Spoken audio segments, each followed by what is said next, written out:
Assalamualaikum warahmatullahi wabarakatuh.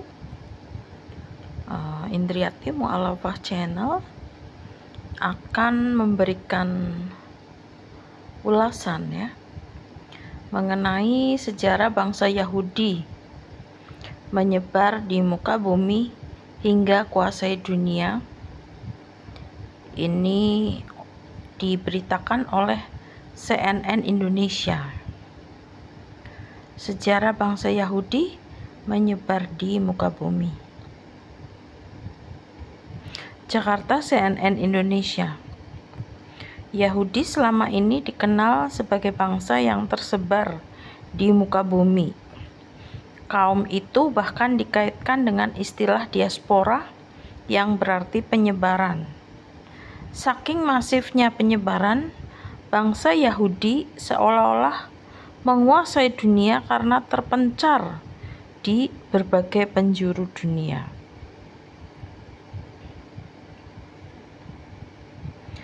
Susanna Rutland dalam jurnalnya yang terbit pada 2014 menyebutkan bangsa Yahudi memiliki 4 pusat diaspora utama yang masing-masing berlangsung hingga berabad-abad.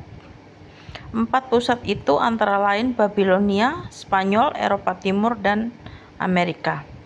Dalam 3 pusat pertama, bangsa Yahudi bahkan memiliki sebuah julukan khusus untuk menggambarkan bahwa mereka adalah keturunan Yahudi. Julukan pertama yaitu Mizrahi untuk orang Yahudi di dunia Arab Muslim, kemudian Separdi, Yahudi Separdi untuk Yahudi di Spanyol pada abad pertengahan, dan Askenazi untuk Yahudi di Eropa Timur, khususnya Jerman.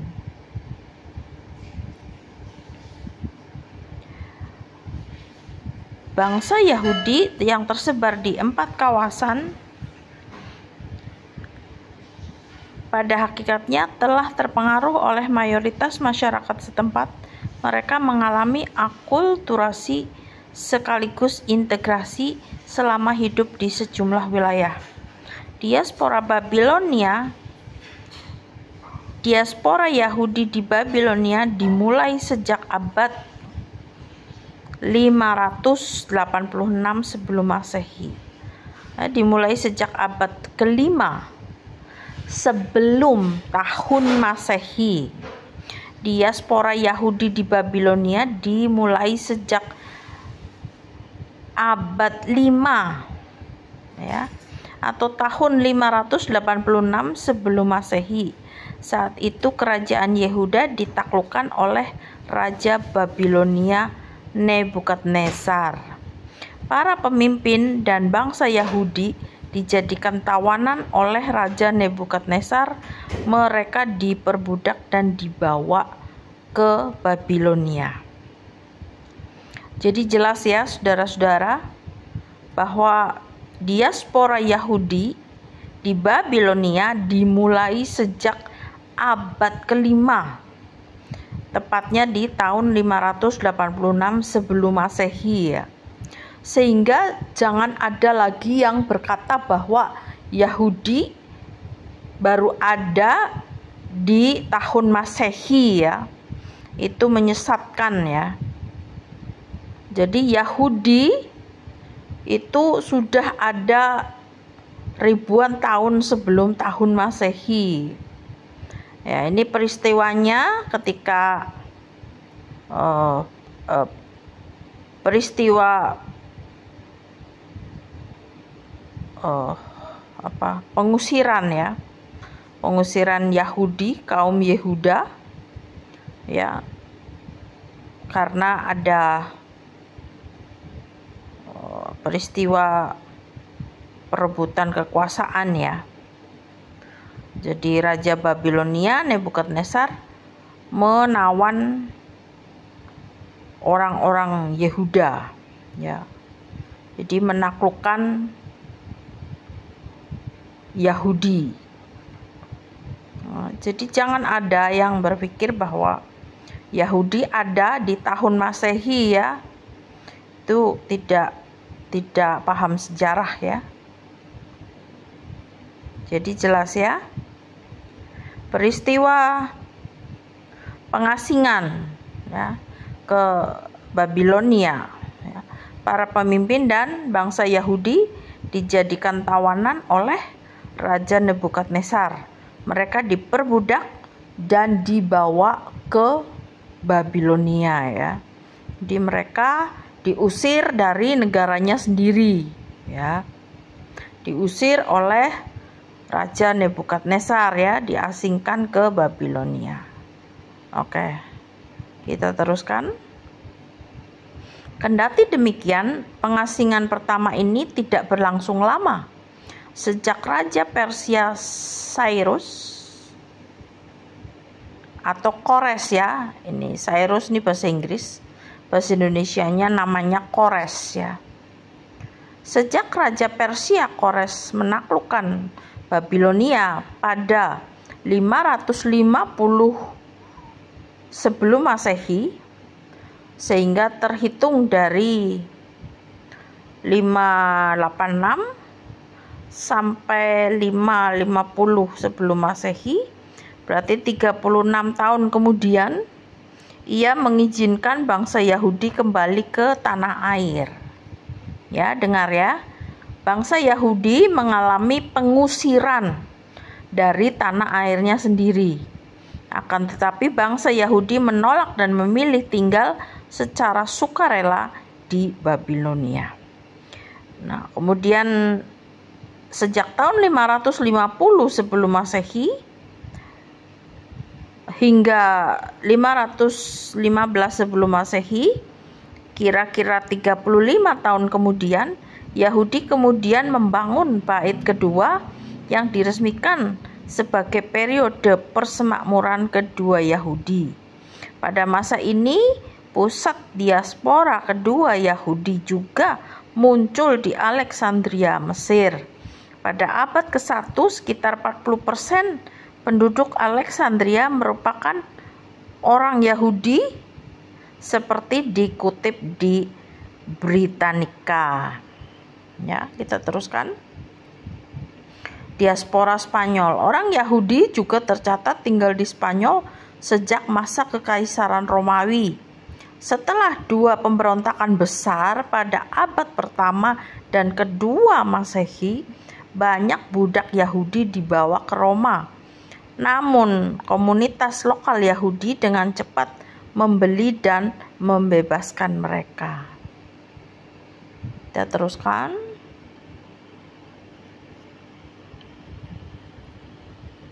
Beberapa dari mereka yang dibebaskan ini pindah ke semenanjung Iberia. Sejarah orang Yahudi di Spanyol sendiri sebetulnya sejarah yang rumit, sebab penyebaran mereka bisa dibagi ke dalam 3 periode, yakni periode Visigoth, periode keemasan Islam, dan periode Kristen.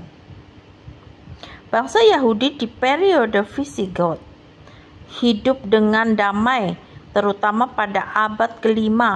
Namun pada 586 Masehi, salah satu raja Visigoth memeluk agama Katolik Roma dan memberikan bangsa Yahudi pilihan, yakni pergi menerima agama Kristen atau mati. Menghadapi ultimatum ini, banyak bangsa Yahudi yang akhirnya beralih ke agama Kristen, sambil diam-diam tetap menjalankan Yudaisme agama mereka. Pada periode kejayaan Islam, Yahudi tak lagi ibadah secara sembunyi-sembunyi. Pada tahun 711 Masehi, hubungan antara Yahudi dan Muslim di bawah dinasti Umayyah merupakan hubungan yang simbiosis mutualisme atau saling menguntungkan.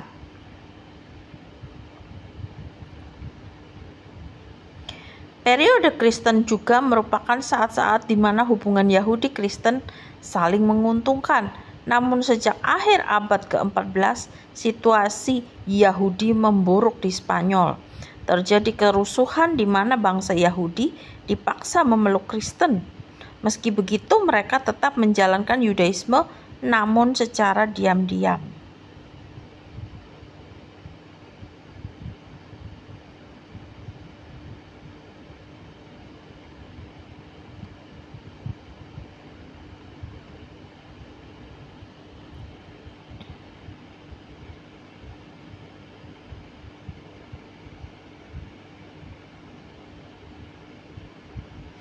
Diaspora Eropa Timur. Pusat diaspora ketiga muncul di Eropa Timur sejak abad ke-13 kala raja-raja Polandia mengundang orang-orang Yahudi dari wilayah Rhineland, Jerman, serta orang Jerman non-Yahudi untuk menetap di kerajaan. Namun kehadiran Yahudi di Eropa Timur dituding menyebabkan wabah mengerikan yang dikenal sebagai maut hitam. Meski begitu, raja-raja Polandia saat itu memberikan perlindungan khusus ke Yahudi. Pusat diaspora terbaru bangsa Yahudi yaitu di Amerika Serikat. Orang Yahudi juga menetap di Amerika Utara, yakni dari kalangan Yahudi Separdi Belanda yang kabur dari persekusi koloni Portugis dan Spanyol di Amerika Selatan. Pada tahun 1830 hingga 1880, sekitar 300.000 orang Yahudi Jerman pergi ke Amerika Serikat usai Napoleon kalah dan revolusi gagal pada 1830 dan 1848 di Eropa Barat.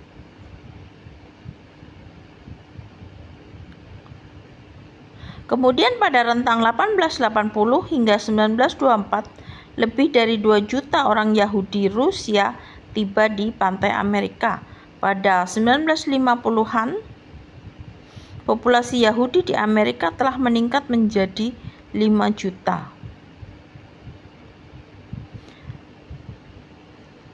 Akulturasi. Hasia Erdiner dalam jurnalnya yang dirilis pada 8 Desember 2021 menuliskan bahwa orang Yahudi yang telah terdiaspora atau tersebar bukan cuma sekedar tinggal di wilayah barunya, mereka membentuk jaringan dengan sesama Yahudi yang meninggalkan tempat asalnya.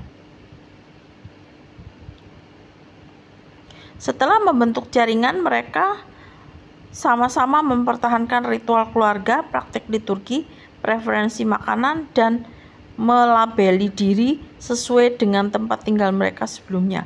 Kendati demikian, setelah tinggal lama di wilayah baru, bangsa Yahudi secara bertahap mengadopsi bahasa, ritual, dan budaya di negara tujuan masing-masing. Beberapa bahkan mencemplungkan diri sepenuhnya dengan budaya non-Yahudi ketika tinggal di kawasan tersebut. Jadi demikianlah sejarah Yahudi dengan tahun dimulainya pengasingan ke Babilonia ya. Kita sudah membaca tadi beritanya di awal bahwa bangsa Yahudi menyebar di muka bumi hingga menduduki banyak tempat di dunia ya.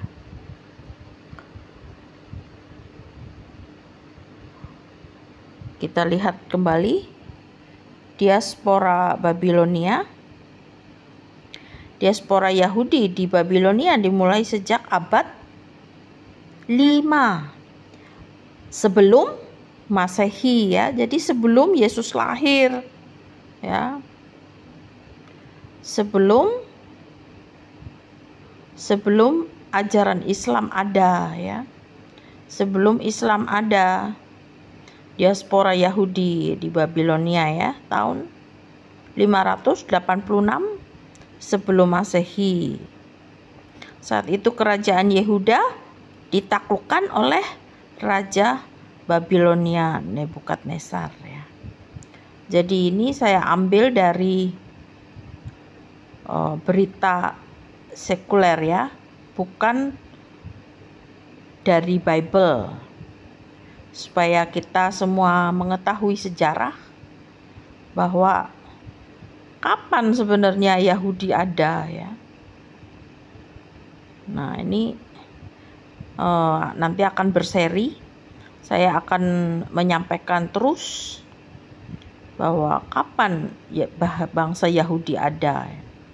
Yahudi berasal dari bahasa Ibrani Yehudim, dari suku Yehuda, keturunan dari Yakub. Yakub anak dari